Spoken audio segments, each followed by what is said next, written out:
Guys, ngayong umaga ay mayroon tayong proseso sa pagpe-fertilize ng isang lupa, no, ng ating pagtataniman. Dahil ang lupa ay nagbabago sa katagalan kapag tayo ay nagtatanim, lalong-lalo na kung tayo ay gumagamit ng mga synthetic na fertilizer, ay nagiging acidic ang lupa. Kaya ngayon, ibabalik natin yung lupa na ating pagtataniman na maging fertile uli. Well, ano ang gagawin natin?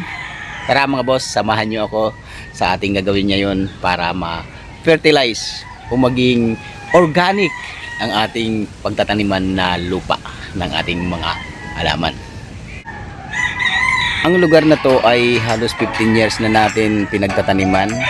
Noong una ay mga gulay ang tinatanim natin at na-convert natin ito sa itong bahagi na to ng mga saging. Ayan.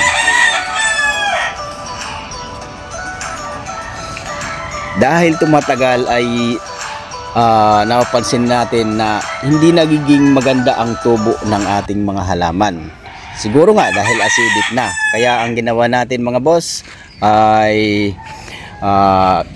inayos natin yung ating pagtataniman. Ayan mga boss.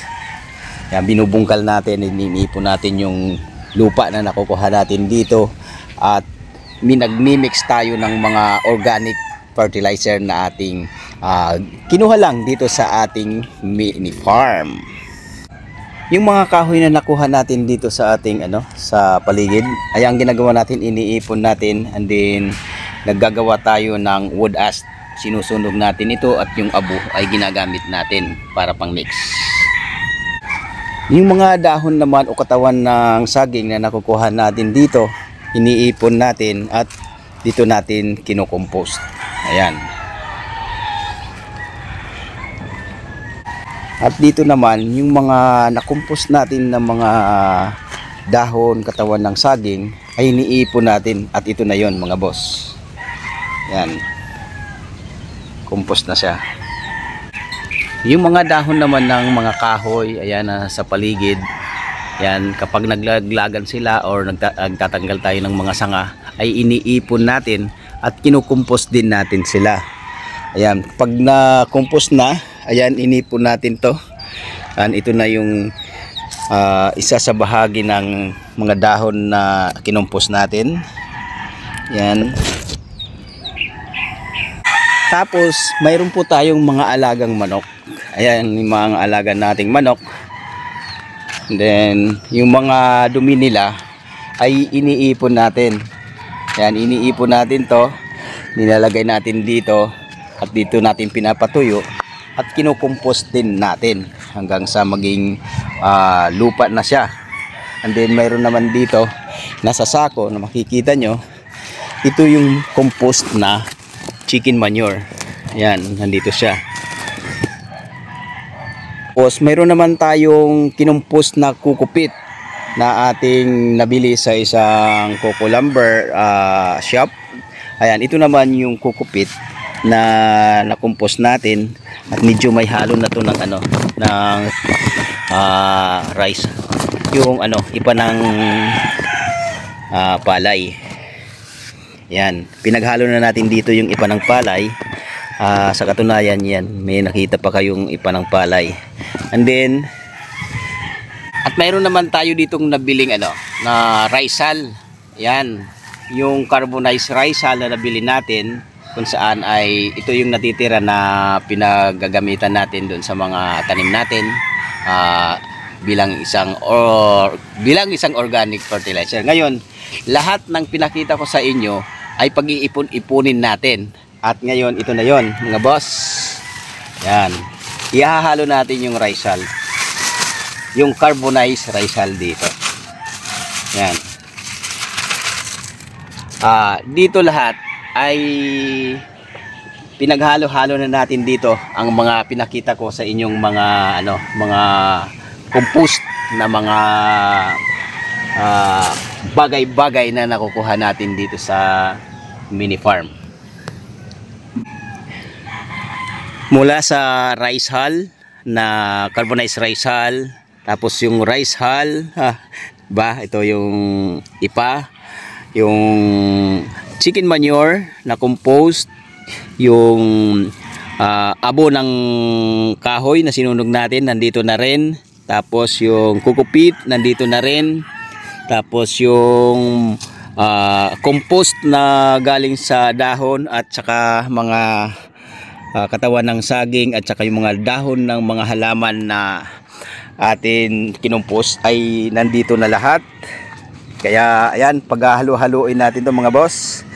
Ito yung ngayon ang gagawin nating organic fertilizer para sa ating mga tanim na ibibigay natin sa ating mga tanim na nasa paligid. Tulad na lang itong ating tawag nito bagong bago, hindi pala bago. Ito yung una nating pagtatanim ng repolyo. Ayan, nandito nakasako ng mga boss ang ginagawa natin. Tapos meron tayong luya dyan. Tapos ito naman yung ating mga bell pepper. Meron tayo itong bell pepper. At saka ito, meron tayo ditong tanim na pakwan. And then meron tayo doon ampalaya, pinapagapag na natin. Ayan. Tapos mayroon tayong ito yung bagong transplant lang natin na tawag nito, pak choy. Yan, tapos mayroon tayo ditong melon. Ito yung ating melon mga boss. Yan. Kaya lahat ng kinumpos natin, imimix natin na organic fertilizer ay dito natin ilalagay sa ating mga tanim. Din kung may sobra man, ayan, meron tayo ditong mga talong, saging, papaya. Yan, dito natin itatanim dito pala natin ilalagay ang mga yan. Ngayon, paghahalo-haloin na natin yung ating mga materialis dito. Panoorin yung mga boss.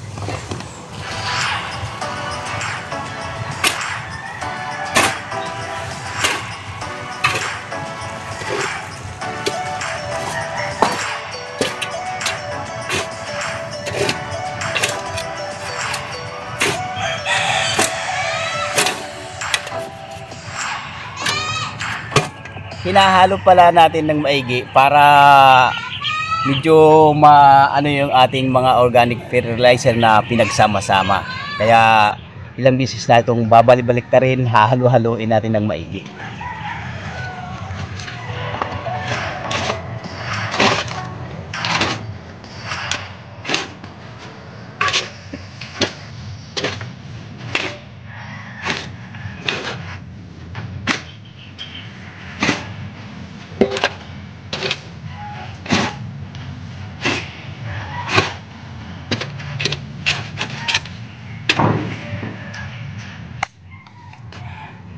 Ayan mga boss, tapos na tayo mag-mix and ready na tayo maglagay ng organic fertilizer sa ating mga halaman.